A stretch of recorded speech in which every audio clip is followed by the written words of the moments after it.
bangun tidur ingat jangan terus bangkit macam tu, tak mau.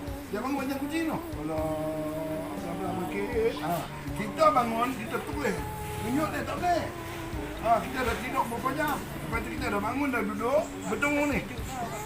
Ni, awak tidur. Duduk bertemu macam ni. Lepas tu tarik ni. Ni yang angkat ni. Ni tak mau angkat. Tarik pelan-pelan. Bukan kena duit pun. Tak kena pengkah apa pun. Tarik. Lepas tu apa nak buat? Baca oleh kamu selawat sekali. Selawat apa pun tak apa. Lepas selawat, baca oleh kamu suratul Fatihah. Lepas baca Fatihah, baca oleh kamu 3 qul Allah. Qul Allah ahad tu 3 kali. Tak mau kupas, ada kupas panjang. Lepas baca qul Allah, baca ayat kursi. Lepas ayat kursi, baca 5 benda ni. Apa dia? Ya Qahar, Ya Jabbar, Ya Qawi, Ya Matin, Ya Dzal Jalal wal Ikram. Picek balik kat ustaz aku silap sebut benda tu. Saya Tuan memang tak erti Arab. Tuan bahasa Arab tahu satu perkataan dia. Waqaf. Berhenti. Okey, lepas tu habis. Ingat, nafas ambil ke hidung, jangan ambil ke mulut. Nafas ambil ke hidung, dia masuk ke jantung.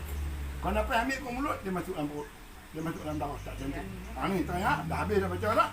Ya Qadir, Ya Jabbar, Ya Qawi, Ya Matin, Ya Dzal Jalal wal Ikram, tak lepas. Dagu duduk ni. Tapi jangan buat hari pertama boh dagu gitu putih dah pinggang. Nak ni nak abang. Latih. Masuk ni. Yang ni masuk ni. Tarik pelan-pelan. Nah. Jangan lepas mulut.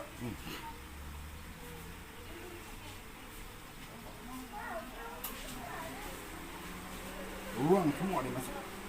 Tak ada tempat nak masuk ni, insya-Allah. Tu cerita dah.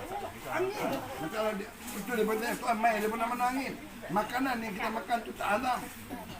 Pencernaan dia tak cantik. Dia pencernaan tak cantik tu pasal apa? Dalam makanan kita lebih minyak. Dalam makanan kita tu lihat. Sotong, daging. Dalam makanan kita lebih cawan kembung, sakit tengok. Tak ada kita dah. Faham tak? Sakit belikat, usul tak? Sakit pinggang, telefon. Tumpah ni Tuan bila ruang tu cek buat, insya-Allah Tuan tak buat ke? Garanti no, bukan. Tuan beritahu ya. Jadi tak gaduh. Ni mai 30 sakit pinggang. Tuan tenaga dah slow dah. 30. Lepas tu bila tengok orang lain nak nikah 2, macam mana? Tuan nak dia. Tak nak buat tak habis. Dia tak panggil.